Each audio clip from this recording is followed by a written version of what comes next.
متحمل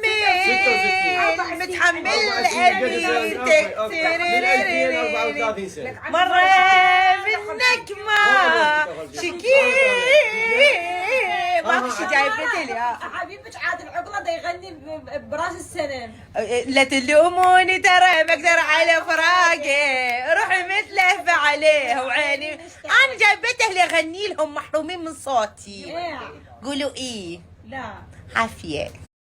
مرحبا حبايبي احييكم من غرفة اختي. نزلت يمهم جوا للبيت واختي كلش مرحبة بيا كانت حتى تبوسني الجد عمري ولا طردتني ابد. سوت لي قهوة وسوت لي شاي. اختي يعني صار لي ساعه اصور ستوري اريدك تسكتين ما سكتي. ليش مو مسويت لي فيديو انتي؟ كاتبه اختي الحنونة اختي الجميلة. ايه انا مسويه فيديو شو عليك تكتبيه؟ ايه يعني من مسويته غير الي؟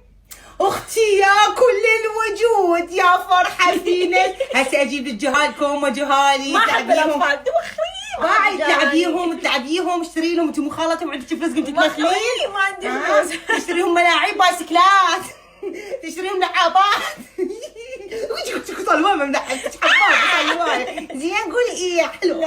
شنو هاي ولك شنو سندريلا مال البيت انت حبيبي دا ينظف البيت. عمري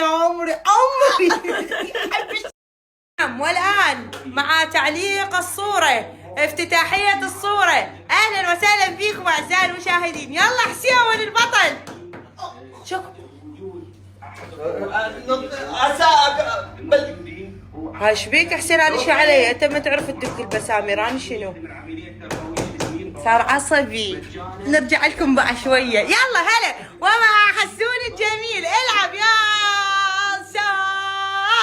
برافو حسين برافو. افتتاحية الصورة احنا كل ما نجيب حاجة لازم نراويكم اياها ونسوي افتتاحية لها. والله تعبت انا ايش قد ما الملم ورا. والله تعبت بس باعوا كل ما يروح للسوق يعني شاي حالة هاي. بس اني هسه شنو هاي؟ شنو على مود الصورة على مود هالساعة هاي؟ شنو هاي الحالة هسه؟ شنو هذا الهول؟ هاي شنو النوب؟ فوقاتها تقدرين انظف لك بعد؟ لا لا والله لا والنبي لا والله بالعكس. لا والله رحم الله والديك بالعكس. بس دا اقول يعني شنو هاي الهوسه هيجي؟ يا حسين تعال انا اسوي البردات واقص البور. انت ما تعرف كل شيء ما تعرف بس تحش اكل. تعال حسين من يسوي البردات حسين. يا الله اللهم صل على محمد وآل محمد. انقصت الليمونة وانقص الثوم. اكيد تشريبة حلوة. يا تشريب. ها ايش بيه هذا؟ حسنا انه تشريب شنو جوعان؟ لا دروح دا اسوي خلطة لاخويا. خلطت ايش؟ خلطة لحية عنده خفيفة دا اسوي خلطة لاخويا. خلطة شنو؟ بعد اتعلم ماله هن اهرس الثوم يا ماله هن انتي؟ ولك انقعهن يومين يخليه مثل الزيت على لحية. وهاي التعب كله هذا؟ ايه شتي والله قديمة. عمي شوف العالم تطورت نزل منتج يخبل مال اللحية استخدمه انا. شو فهمك انت شو فهمك؟ يمرك بس عيني. باي عندي انا منتج انا اجيبه له. ليش هيك؟ إيه عندي منتج مال اللحية يخبل.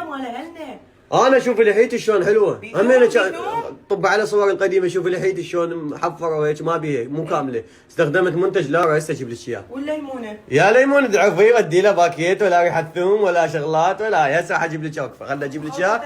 شوفي لحيتي شلون حلوه كلها.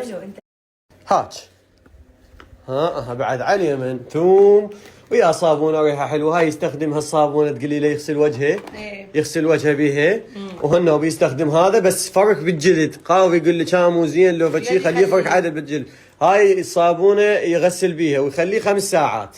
يعني باللحيه يفرك باللحيه هيك. يعني المكان اللي يطلع فيه شعر. عافيه عليك المكان. بعد عليه منثوم وهاي. مرحبا على كل اللي تابعني